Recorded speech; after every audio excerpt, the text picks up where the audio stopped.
Alright, this video is all about increasing your survivability in the finals. Let's get into it.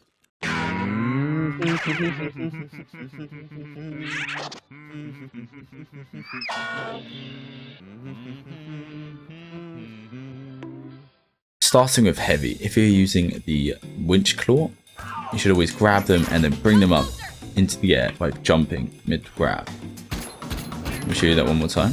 Once you have their attention, you grab them and you jump them into the air, and that basically increases their hit fire by so much, so that if they go to shoot you when you're pulling them in, a lot more of the hits will basically just miss and just increase your survivability so much.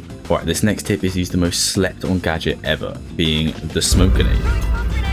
Since the removal of thermal vision for light, the smoke grenade has come so much better and has won me so many fights by just throwing it down before I take the cash out, as they have no idea where I am, and it easily allows me to take the cash out half the times more.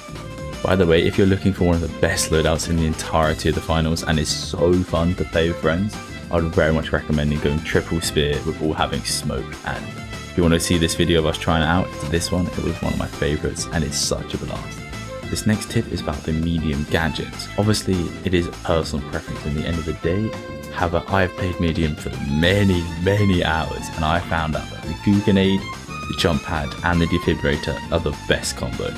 The goo grenade obviously being a physical wall you can just place, like if you're getting shot or just want to block away a door. And most of the time, if it's a light following you, they won't be able to get through it, as unless they have a canister, most of the light gadgets can't explode. To increase the actual usability of the jump pad, you can then go on top of the goo and place it at an angle, which gets you way further.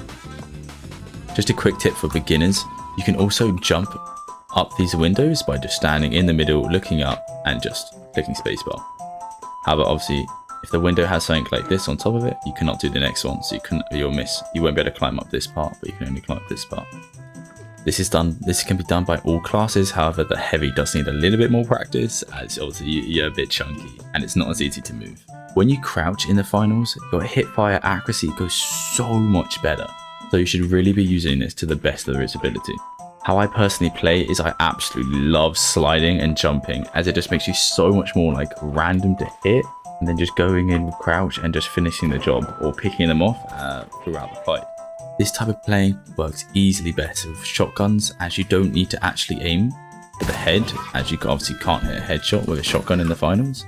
Therefore, you don't even need to aim really. Once you have the crosshair just on them, you just shoot. The main objective is to simply just increase your randomness, as if you don't really know what's happening, I'm sure they don't either. Alright, this next tip is about using destruction to its best ability. If you're not playing heavy or don't have an explosive, the red canister is going to be your best friend, as it allows you to create so many new opportunities and just so many more jumping abilities. You should try not to enter any buildings just through the main door, as they're usually always trapped, and obviously the enemy team is going to be mainly focusing at them. So therefore, if you can just blow up through a wall and go through it, above, side, whatever, if you can jump the enemy, it will increase your survivability so much more and hopefully get you the kill. Another tip around this is just to have good map knowledge, as the game can change so easily, so you really just need to know the basics of the maps. If you want to learn them, you can just load up with a friend into private matches and just walk around the maps and just do some techniques there. Now, this next tip obviously can't be done for everyone, as sometimes you obviously just play the game with 2 people or even by yourself. However, if you have a full team and you all have an understanding and a plan, oh my god, this game is like a strategy. Most of the gadgets in this game can be combined with your teammates to make them so much better. Thus being, if you use the heal gun and the dome shield, you're pretty much indestructible, as you can just run in and out of the dome shield, and if your teammate has good movement, it can just keep healing you, and like literally 9 times out of 10, you'll win that fight. Right, this next tip is using the light grapple hook, as you can actually keep it for longer than you expect and make some really weird movement. An example of this would be,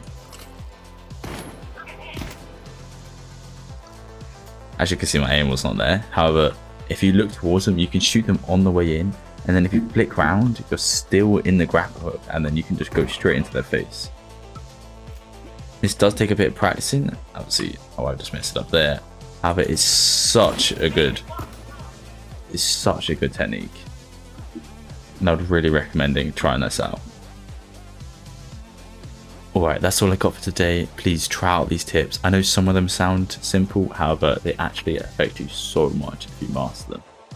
Alright, see you in the next one.